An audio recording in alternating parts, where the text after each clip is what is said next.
Tell me about This Is M.E. This is your new music. This is me. This is M.E., my initials. This is the result of a big change that I made in my life last year. I saw that my career, which had peaked in the 90s, really had that big, along with a lot of other music and the music industry that was having a really big, boom in the 90s. And then I saw it just kind of plateau and level out. Everybody stumbles, everybody hits the ground. So last year, I cleaned house. I got new management, new representation, and all sorts.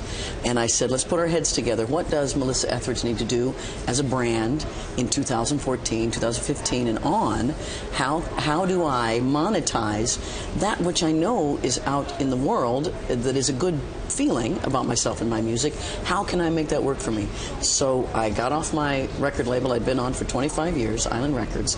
I started my own record label, got a little distribution deal on this album. So I have marketing, I have publicity and branding and everything all in one company. So this is my brand new me in charge, me as the entrepreneur album that I'm putting out. It actually came out. Explain a little bit for people that may not be familiar with the record industry, the music business.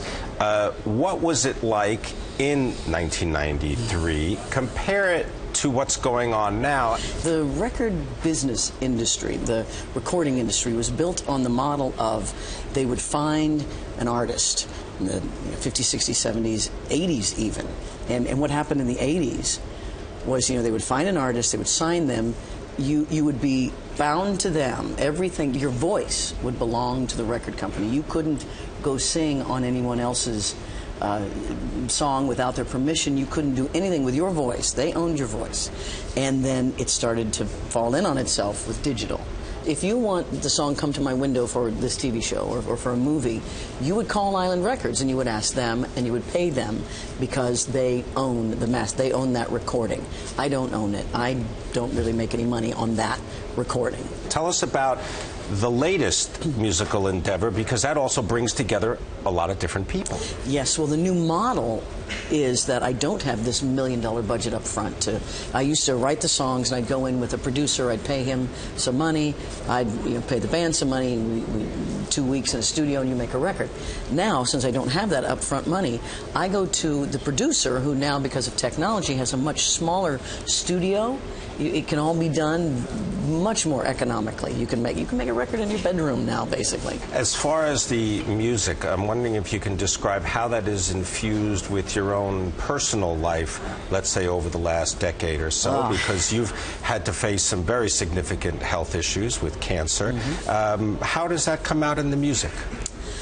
Well, I'll tell you, I learned a long time ago that the songs that come from my experience, that come from myself, what I know, those are the songs that touch people. The more personal I would get, the more universal it would be. Now, you've also not only been open about, as you mentioned, your cancer, but you've been also very open about your own personal life and about getting married. Congratulations, you got married this year. Yes, I'm wondering if you could just speak a little bit about that and one of the trends that you hope is no longer a trend, but just a sort of everyday situation in the United States, same-sex marriage. Same-sex marriage, it's something that 20 years ago, that was a dream. That was a sort of a strange dream. What would that mean? I had a wife, married. We weren't ever going to get married. We were alternative, This wasn't what it was. And the older we got, and the families we started creating, the children we had, we realized as a community that we do need the same rights, the same protections that our amazing country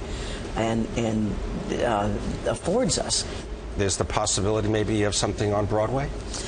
Yes, now that's a dream of mine. A couple of years ago I did like a week of American Idiot, and it was just such a delight. And I love Broadway. It's a very special place, and I hope to create with my wife, I'm getting used to saying my wife, with my wife, she's creator of Nurse Jackie, an amazing writer and go ahead, producer. You can say her name, go ahead. Linda Wallum, there you go. The creator of Nurse Jackie, the very popular television program. Yes, she's done quite a lot. Her and I are creating a Broadway musical. Now, it is definitely in the backseat to her 3 shows that she's working on and my album. So it has been sitting there, and it might be a couple more years before it actually comes about. But it's in the pipeline, and I really look forward to it. All right, one other thing that's in the pipeline, literally, I guess, and figuratively, right? There you go. You know where I'm going with this. I know where you're going. All right, so you fill in the blanks for everybody. Oh, well, it's And this came about because of I believe, the chemotherapy Yes. that you were experiencing when you were fighting cancer. Yes, I had a choice at the time. I was in California, a medical marijuana state. I had a choice of, all the pharmaceuticals that I could have taken for pain and depression and all these things, and which had side effects and more pills, or I had a choice of using the herb cannabis and using it for pain relief, for my appetite, for everything. It kept me very healthy during chemotherapy. I would highly recommend anyone who is undergoing this to really look into the medical sides of it. I believe this is a huge opportunity, a huge business, a huge market. I'm going to, you're going to see my name with a lot of these things. I actually have a wine that's coming out. Really? It's a cannabis-infused wine, which actually tastes amazing.